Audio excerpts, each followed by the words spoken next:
Good afternoon, everyone. My name's David Madoff. I'm a newer member of the Chamber. I was an older member of the Chamber 15 years ago and recently rejoined. I am a lawyer in town in Foxborough, and I focus my practice on bankruptcy and bankruptcy-related matters, particularly business bankruptcies, although I do individual consumer bankruptcies as well. I've been a business bankruptcy lawyer for over 30 years. I've done cases from, if anyone remembers, the old Eastern Airlines. I was involved in that bankruptcy case. Cases like Nordic Track, more closely related, the Stadium Corp, when that filed bankruptcy and started the whole exchange to Robert Kraft, who we give a lot of success to for things around here.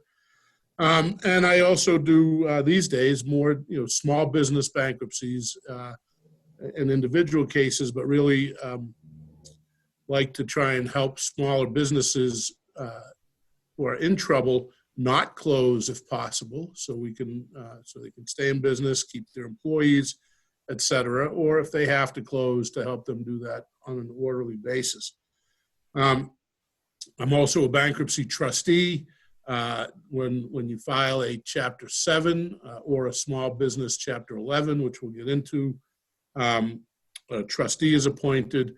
I am appointed by the U.S. government, by the Department of Justice, as one of the trustees in the area, and you might see me that way if you're in this arena. And that sort of brings me as to why I wanted to do this tape today. I guess we're being taped. So today is May 14th. We are right in the middle of the COVID pandemic, but we are close to potentially reopening our businesses, potentially as early as sometime next week. And so I wanted to take the opportunity to mostly to tell people or about opportunities they might have to reopen even amidst this total economic disaster. And I sort of captioned this piece, "Don't freak out and don't panic," because I think that really is the most important thing to remember. There are solutions here. There are solutions in bankruptcy, outside of bankruptcy. And I think with a little help from some of your creditors or a little pushing of some of your creditors, you'll be able to maintain your business, maintain your property if you have it, and hopefully continue on, get past this pandemic and really the economic problems that have arisen with the pandemic, and keep you on your way and with your business.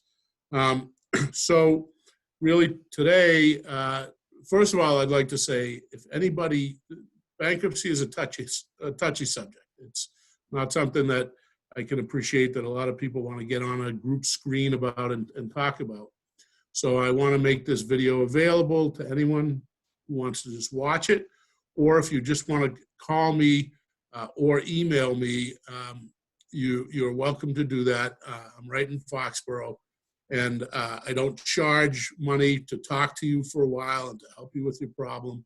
I do charge if we represent you ultimately, but I'm happy to talk to anybody, especially now, to try and keep them on track. So when we talk about bankruptcy, we talk about various chapters in bankruptcy. And most people have heard of them: Chapter 7, Chapter 11, Chapter 12, Chapter 9. And what these are actually chapters in a book. There is a book called the Bankruptcy Code, and Chapter 7 deals with some things, and Chapter 11 deals with some things, and Chapter 9 deals with specific things. So there are actually chapters in a book. Today, I want to focus on Chapter 11, which is a reorganization of your business. Chapter 11 helps usually businesses and also potentially individuals reorganize their business. And in particular, one of the sort of lucky things, I guess, that happened at the beginning of this pandemic is that on February 20th of 2020, just recently, having nothing to do with the pandemic, the government, Congress enacted the Small Business Reorganization Act, which is a new little section, we call it subchapter 5 of the Bankruptcy Code of Chapter 11, that really makes it a lot easier for small business owners to file bankruptcy. The act in February was limited to businesses with debts of $2.5 million or less. One of the things that the CARES Act did specifically related to bankruptcy was to extend that limit to $7.5 million. So that covers a good amount of businesses, and probably everyone who's watching this. If you have $7.5 million in debt or less, you can qualify for a small business reorganization. And really what it is I don't want to give bore everyone with Bankruptcy 101 class, but really just in general, what it does is Chapter 11 is an opportunity to put the brakes on any collection efforts from your landlord, from your receivables, from your bank if you have a secured lender. It puts the brakes on everything and allows you to continue in business while just paying your bills going forward and sort of putting a hold on your old bills. When we file a bankruptcy, we talk about 2 periods of time. One is called the pre-petition period, meaning before you file bankruptcy, and the other is called the post-petition period, obviously meaning the time after you file bankruptcy. So when you file, really you're only paying your post-petition bills, and it allows you to continue on it for a period of time. Generally, under the new act, it will give you at least 4 months to get things going, and sort of take a breather and try to negotiate with your creditors towards a resolution. The Chapter 11 in general and the Small Business Act lets you do things like reduce your debt. Oftentimes we have a plan of reorganization that takes your unsecured debt. Let's say you have, $200,000 in payables, just regular vendor payables. You can generally do a plan that pays something in the range of 25 cents on the dollar on that, and you can pay that out over as many as 5 years. So if you have $200,000 in debt, in unsecured debt, if you're paying 25 cents on the dollar, that's $50,000. If you can do it over 5 years, that's $10,000 a year that you have to pay out on your old debt. So it's actually a pretty good tool. It also helps you, if you need to, re-amortize and sometimes lower your secured debt. So if you're, for example, 7 years into a 10-year loan with the bank, with TD Bank, let's say, and because of COVID or because of anything else, you haven't been able to pay it, and you're not going to have the cash flow to pay it, it's possible to re-amortize that loan over a new period, sometime depending on what's reasonable, 10, 20 years, at a reasonable interest rate.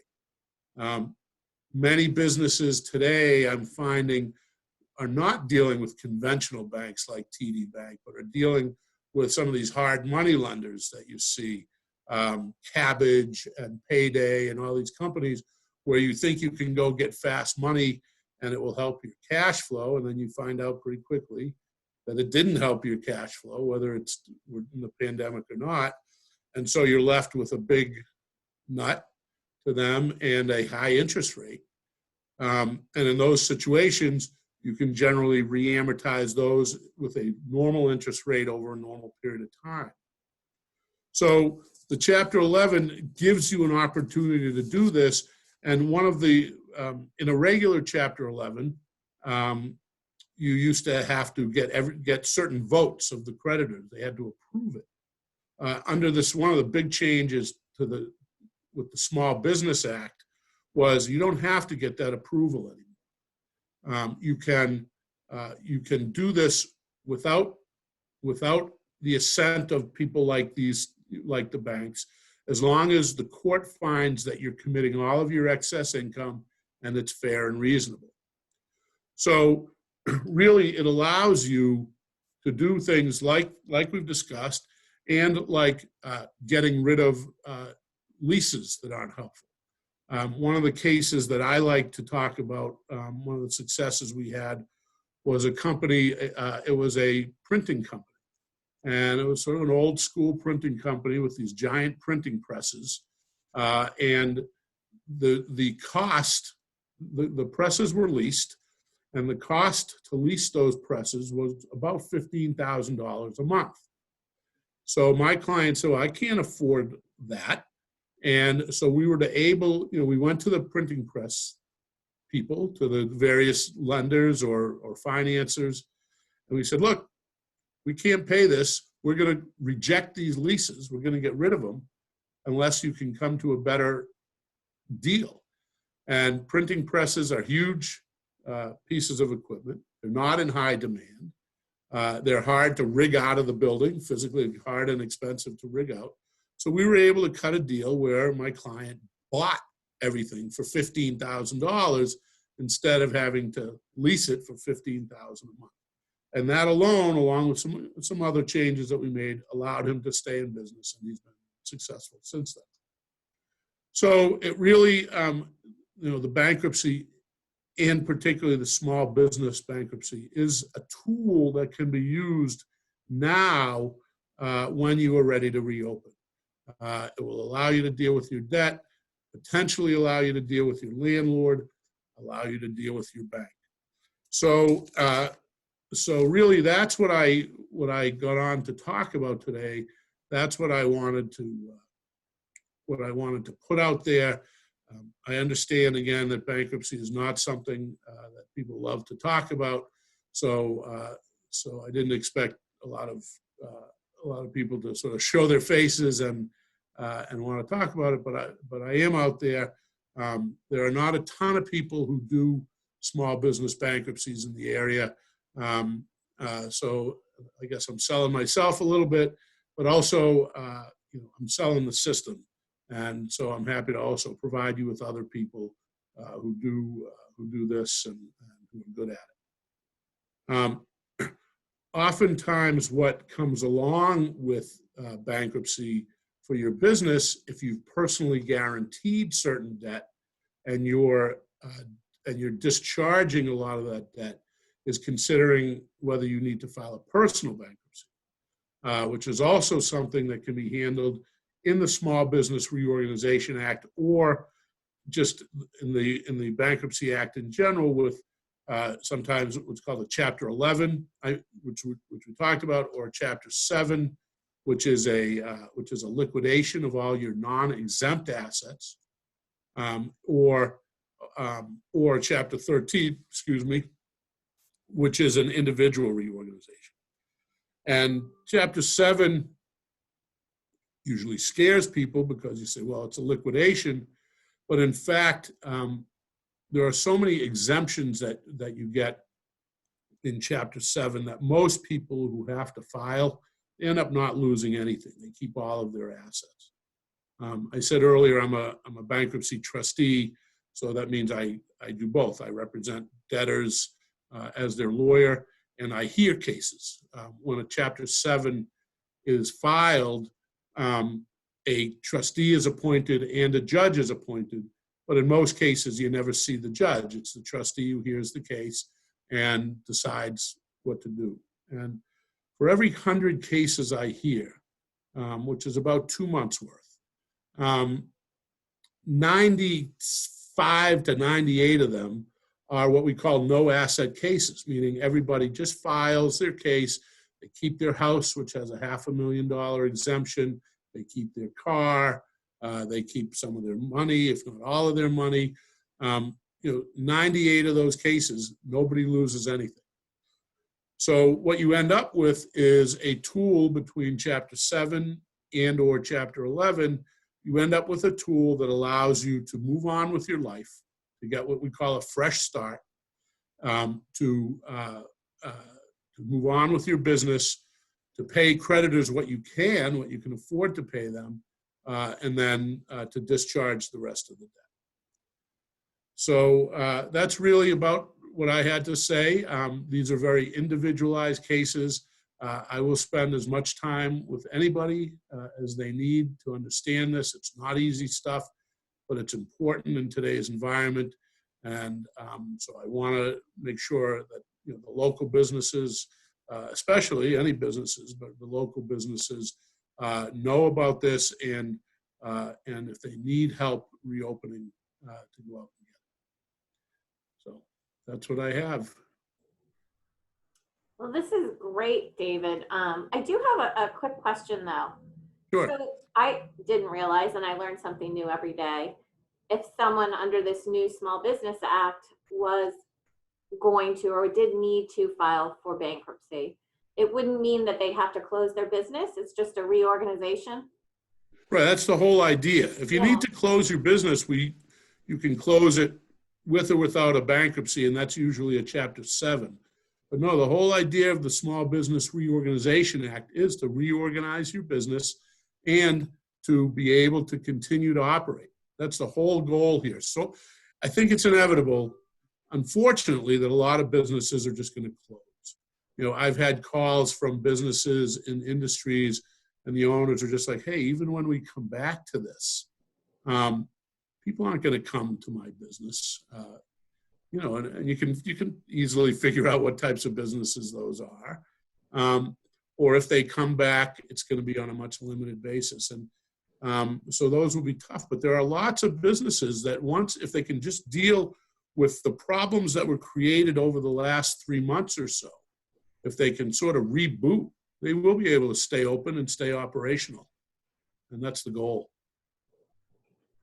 Great. No, I do. I see this as definitely a tool, especially right now. So I really appreciate your time sharing this information. No problem. Thanks for having me. Sure. Thanks, Jen. You're welcome. I just, and insight, Kara, you kind of touched on it, that I had as well, was I love how you use the word, it's a tool. I think to your point earlier, people have a fear. There's a stigma around a word. And I think that, kind of how you explained it, again, it's like, oh, okay, just like you would use any other tool, you might go to the Small Businesses, Administration, or you might, go someplace else. This is a tool that you can use, and there's not that kind of stigma, but more of, it can be a positive thing for businesses.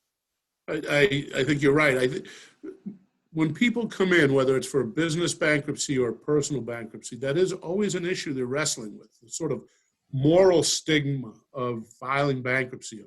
People say I'm stiffing people, but it really is not that. I consider myself as a person to have a pretty high moral compass, and what I tell people is this is business. This is even in the personal cases when you're dealing with credit cards, this is business. And most people don't come in and say, hey, I really did what I could to run up as much debt as I could just so I could file bankruptcy and get rid of it. That's not what happens. People get sick, the economy turns, and this is just a tool to get out of it. And one other point that I didn't mention, since I am dealing mostly with businesses, but on a personal level, one of the things that everyone's always concerned about is their credit. What's this going to do to their credit score? And if you're already in trouble, your credit score is probably pretty low. But there are times when it's not that low, and the bankruptcy will reduce it. But when I talk to you, personally, I will tell you that the things you need credit for, it's not as bad as you think. You can always get a new mortgage for a house within a couple of years. You can get a car loan within a year or so, and at a decent rate. And you'd be surprised at how quickly the credit card companies start sending you solicitations for new cards. So yes, you're right. It's a tool to use. There should be no moral stigma attached to it, and I hope people take advantage of it so they can stay in business. We really need to keep as many people employed and as we can, and to keep people in business.